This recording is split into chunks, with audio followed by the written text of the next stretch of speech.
Our association represents more than 250 aging services providers all across Florida, including many of the state's highest quality nursing homes.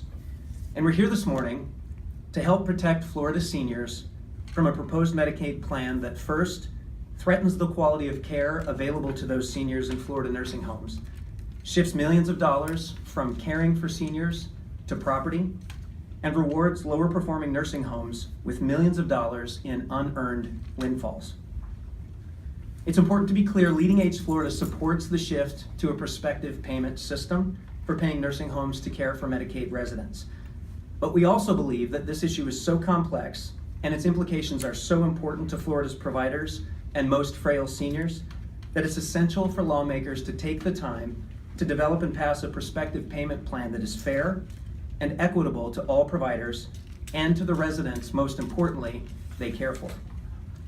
Now, last year we worked through the summer with the Agency for Healthcare Administration and their consultant Navigant to develop a new Medicaid payment system. And in the end, although some of our suggestions were included, the plan was so deeply flawed that the House Healthcare Appropriations Subcommittee rejected the plan in February of this year.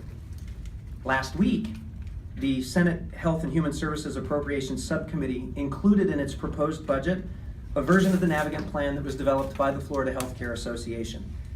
And this latest version of the plan is actually worse than the Navigant plan in many important ways. Here are just a few.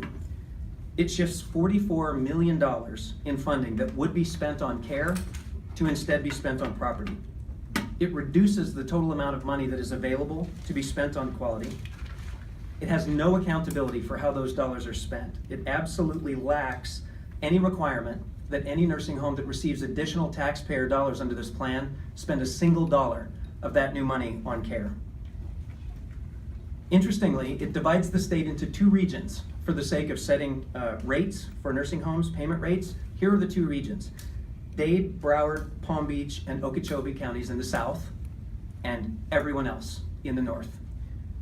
What that means is that Collier, Lee, and Sarasota counties are treated the same for the sake of setting prices and payment rates for nursing homes as counties like Bradford and Gilchrist. It's an interesting way to divide the state up and worthy of further consideration on its face.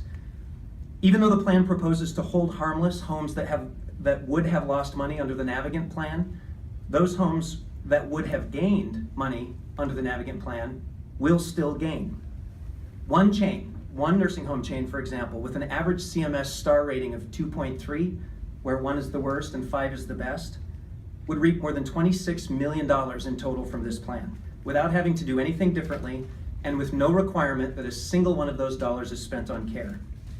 Another chain would collect more than $17 million from this plan with the same absence of accountability. Meanwhile, Sunnyside Nursing Home in Sarasota, a 5-star community, would lose over $400,000 under this plan. Bon Secours, a 4-star provider that you'll hear from shortly, would lose $1.7 million. And St. Catherine Labore Manor in Jacksonville, another 4-star provider, would lose $1.3 million. To its credit, at least the Navigant plan had the benefit of 6 months of public hearings and vetting, and the leadership of expert consultants to help drive that process. The plan that's in the Senate budget has had no public vetting, no independent modeling of its impact on nursing homes and the seniors they care for. So it's important for us to be clear. Despite what you may have heard, there is no consensus across the nursing home field for this plan. One last comment before I turn it over to some of the folks who have traveled here today to express their concern about the plan. Our members have been referred to in the last couple of days as outliers, a small but vocal group of providers who have weighed in against this plan. The implication, of course, is that the concerns of a group of outliers are not worthy of consideration.